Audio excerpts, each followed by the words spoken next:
Did you know that 1 in 3 of us are emotionally neglected? So that means in a room of 200 people here today, 66 of us are emotionally neglected. And we have invisible wounds. Invisible wounds that stem from childhood needs that we didn't get. And all of this has been ingrained in our subconscious patterning. 90% of our thoughts, feelings, actions, behaviors are all driven by our subconscious patterning. And pretty much this all happens before puberty hits.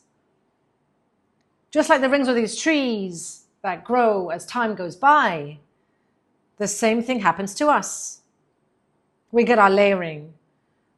And believe it or not, it's pretty much before 10 years old, which is really astounding to believe. I'd like to take you back to a poignant moment in my childhood. I was 7 years old and we were living in Abu Dhabi at the time. My father was about to go on a business trip, yet another business trip. He had been traveling more than he hadn't been. I had seen him going more on his business trips than I'd seen him at home. And this particular day, I was feeling rather vulnerable and sad and emotional, and I was just holding on to him. I wanted him to stay. I was crying uncontrollably. And all I wanted to hear from him was, "It's okay, Aisha. I'll be back. Don't worry." But instead, I was met with just a gentle pat on the head, and his eyes remained closed, and he said nothing, no words. And that silence was deafening. It was so loud. It carried so much weight. And in that moment, I realized so much that my feelings were not validated, that my emotions were way too big, and that my needs would probably never be met. And so I did what a lot of us do. I pushed it all down and I just tried to ignore and suppress. And I just tried to distract and numb myself. How many of you today can give me a show of hands, have heard this growing up? "Oh, just be strong. It's okay. Don't worry about it." Yeah, a lot of us have. "Oh, why are you so sensitive? Why don't you just stop crying?" So we were told how to feel instead of being asked, "How do you feel?" And so being told to stop crying, it doesn't actually make us stop crying. It doesn't make us stronger. It doesn't make us more independent. It actually makes us a little bit weaker on the inside. And it rattles our nervous system and it puts on our metaphorical protective armor, if you will. Makes us want to just put on our defense mechanisms. And obviously there's packs on more layers. And these seemingly inoffensive moments that happen one too many times, it will dampen our child's curiosity and it will stop the connection to our feelings, our intuition. And the world becomes a scary place. Our emotions are big and scary. And if our parents can't hold our big emotions, how can the world? And the thing is, so as a child, you grow up with these beliefs, with these belief systems, with these patterning, with these rings, as you grow up with all these layers. And what happens when you become an adult? You start becoming a little bit discombobulated. You're not really centered in your body. Your emotions are too big.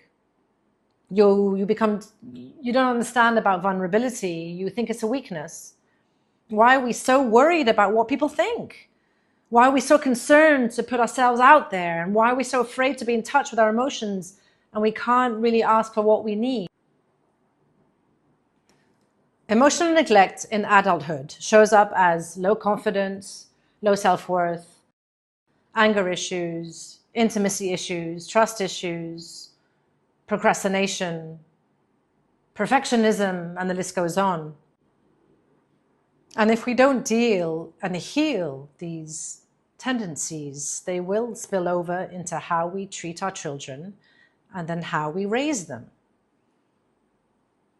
Look at this beautiful paintbrush that has been cleaned and softened and taken care of. It will paint a beautiful joy of life with color. The same thing applies to this neglected paintbrush. If we leave it to harden, it will become rigid, unyielding, and it will be prone to breaking under pressure. But all is not lost, because we can work on ourselves and we can connect with our younger parts. So I'd like to do a little short exercise with you today, if I may. If you can please close your eyes and put your left hand on your heart and your right hand on your belly. And I'm going to ask you to breathe in for the count of 3, hold for 3 and breathe out for 6. And we'll do that 3 times. Let's start.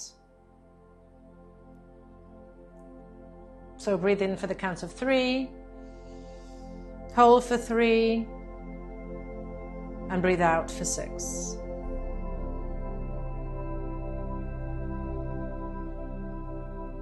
Breathe in for 3, hold, and breathe out.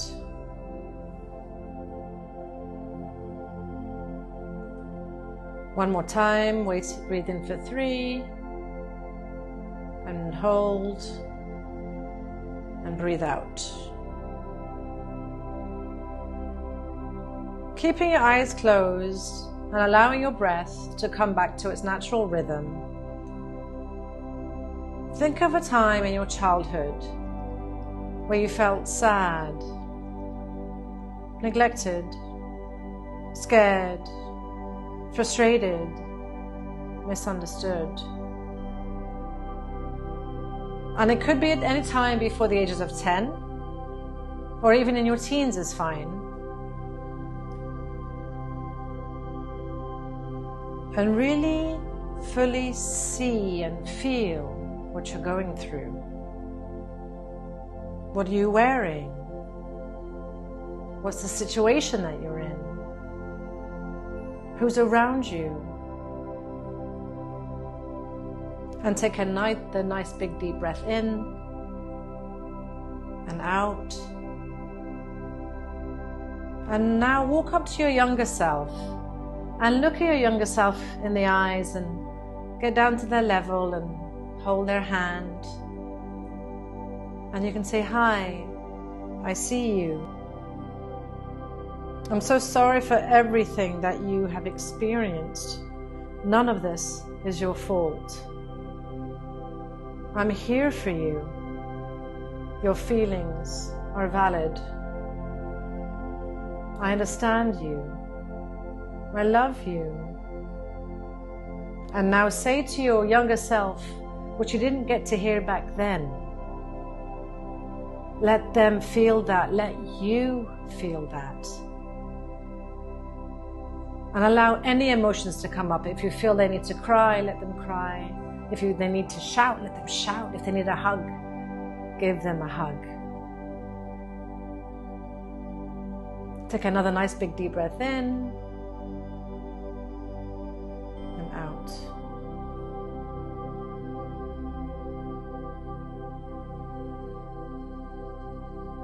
And now tell them that you're going to take them to a nice place that they absolutely loved in their childhood. It could be grandma's house. It could be your old bedroom. It could be doing some painting, blowing some bubbles, playing in the park or on the beach, wherever it is where you felt safe and seen and happy.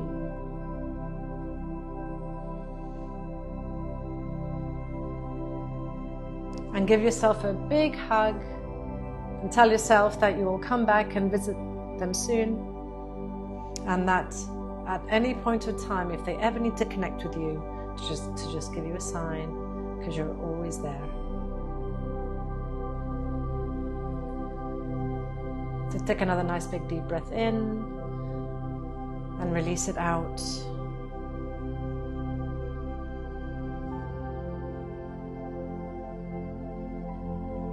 And now tell them that you'll see them soon, and when I count back from 5, start wiggling your toes, start feeling your body in the seat. 5, 4, and when I count back from 3, start opening your eyes and start coming back into the room. 3, 2, 1. Come back into the room. Now that was a very short connection exercise, but it's so powerful, so healing. And if you ever need to feel reconnected to your younger parts or to yourself, that's something that you can definitely do. Imagine a world where we see each other for who we are, inner child to inner child, where we replace criticism and comparison with connection and compassion. And, because we've all been through something, so if we can see each other for that, that would be amazing. Dr. Daniel Siegel, he is a child development expert. He has said that the more as us adults and as parents take care of ourselves, we have better emotional regulation, we become much more in tune with ourselves, become happier people, and we pass that on to our children as well, who become more emotionally in tuned, become more connected to their bodies, have more secure attachments, they develop much more secure attachments, and are able to express their big emotions much more freer. So connecting to our inner parts, to our younger selves, is not only a personal journey, it will radiate outwards and it will impact generations to come. I always wondered why my father never showed me the love that I needed to feel. And it's not that he didn't love me, of course he does. It's that he wasn't able to show me it because he never received it himself. He himself was also emotionally neglected. And so I stopped hating him after that realization. It was such a profound realization, and I stopped hating him and I stopped hating myself. And I started loving him for who he is. And I started seeing his little boy. And I wanted to give him that love that he never got. And so when we next get stressed at our children, because we will, just remember that their reaction is most probably coming from an unmet need, and your reaction is most probably coming from a triggered, wounded inner child. So I want to end today by asking you to give yourself a huge hug and to say that you can and you will reconnect with yourself at any point of time. I see you, little ones, and I thank you for seeing me. See me.